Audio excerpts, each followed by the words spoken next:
మార్కాపురం నుంచి సాయి కృష్ణన్ తీసుకొచ్చిన తర్వాత ఏం జరిగిందన్న దానిపై విచారణ జరగాలంటున్నారు లాయర్లు. లాకప్ డెత్ కు సంబంధించి ఆధారాలు ఉంటేనే సీఐపై హత్య కేసు నమోదు చేసి ఉంటారంటున్న లాయర్ రవీంద్రారెడ్డితో మా ప్రతినిధి శ్రీకాంత్ ఫేస్ టు ఫేస్.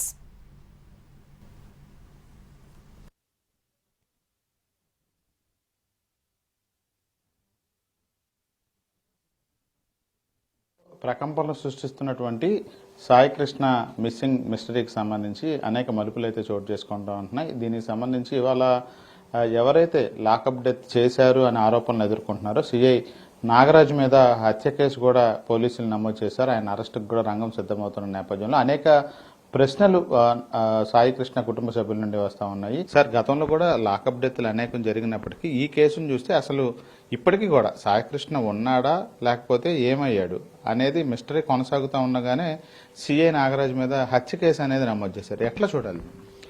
ఇప్పుడు ఈ యొక్క ఆంధ్రప్రదేశ్ రాష్ట్రంలో ఈ సాయి కృష్ణ అనే వ్యక్తి యొక్క పోలీస్ స్టేషన్ మిస్సింగ్, అలాగే వాళ్ళ తల్లి ఆరోపిస్తున్నటువంటి విధంగా అతన్ని హత్య చేయబడ్డారనే ఆరోపణలకి ఈరోజు పోలీసు వారు కట్టినటువంటి ఎఫ్ఐఆర్ని మీరు చూడొచ్చు.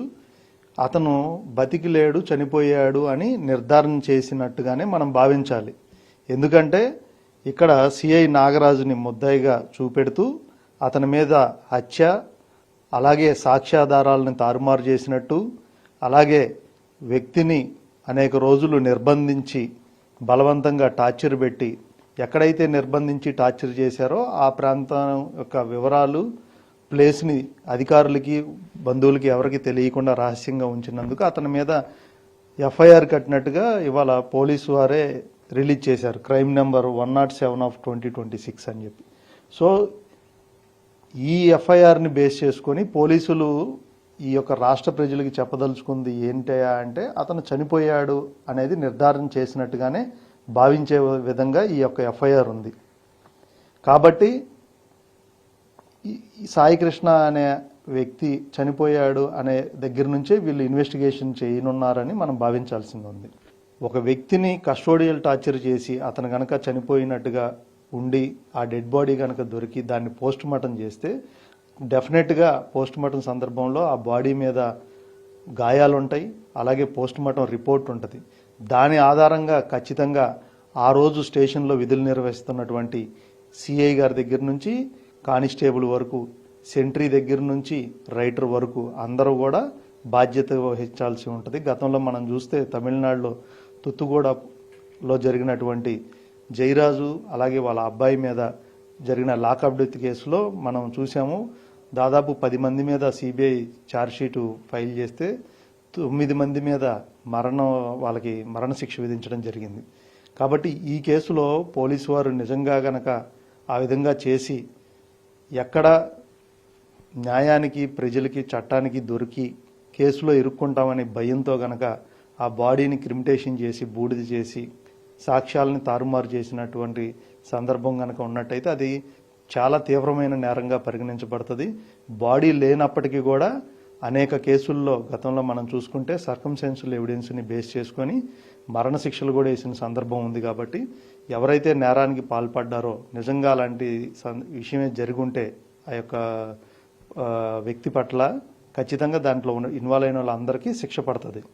సార్, మీరు అన్నట్టు తూతుక్కుడి కేసులో కూడా మరణశిక్ష పడింది పోలీసులకు కూడా. ఇప్పుడు అలాంటి కేసుల్ని దృష్టిలో పెట్టుకొని అలాంటి శిక్ష పడుతుందని భయంతో కానీ ఈ లాకప్ డెత్ అనేది తెలిస్తే గనక ఇంతవరకు ఈ శిక్షల వరకు వెళ్తుంది. ఆ గాయాల తీవ్రత బట్టి సెక్షన్లు కూడా మారిపోయి చాలా కఠిన శిక్ష పడే అవకాశం ఉంటుందనే ఈ విధంగా మాయం చేశారనే అనుమానాలు కూడా వ్యక్తం అవుతా ఉన్నాయి. ఏమంటారు? యాక్చువల్గా ఏ వ్యక్తి అయినా ఒక క్రైమ్ చేసిన తర్వాత అతను పోలీస్ అధికారా లేకపోతే ప్రభుత్వంలో ఉద్యోగ ఇంకోట అతను ఏ స్థానంలో ఉండొచ్చు కాక ఒక క్రైమ్ చేసినటువంటి వ్యక్తికి భయం ఏర్పడిపోద్ది ఇమీడియట్గా. ఆ భయంలో తప్పు మీద తప్పు చేస్తూ ఇంకా తప్పు మీద తప్పు చేస్తూ చేసినటువంటి కేసులాగా దీన్ని మనం భావించాల్సినటువంటి పరిస్థితి ఉంది. డెడ్ బాడీ అనేది లేకుండా చేస్తే కేసు అవుతుంది, సస్పెండ్ అవుతాము, అంతవరకు పరిమితం అవుతుందని ఏమన్నా ఈ విధంగా డెడ్ బాడీ లేకుండా చేసిన ఆలోచన చేశారనుకోవచ్చా పోలీసులు కానీ వాళ్ళ తల్లి ఆరోపిస్తున్నట్టు? ఖచ్చితంగా మనం ఒక వ్యక్తిని అలాగ కస్టోడియల్ టార్చర్ చేసి చంపేసిన తర్వాత బాడీయే కనపడకుండా డిస్పోజ్ చేసినటువంటి వైనాన్ని కనుక మనం పరిశీలిస్తే వాళ్ళ తల్లిగారు ఆరోపిస్తున్నట్టు ఖచ్చితంగా ఈ బాడీ లేకపోతే మన మీద కేసు ఉండదు అనే ఒక కావాలని ఇంటెన్షన్తో ఆ బాడీని డిస్పోజ్ చేశారనే మనం భావించాలి. అయినప్పటికీ చట్టం అలాగేం ఉండదు.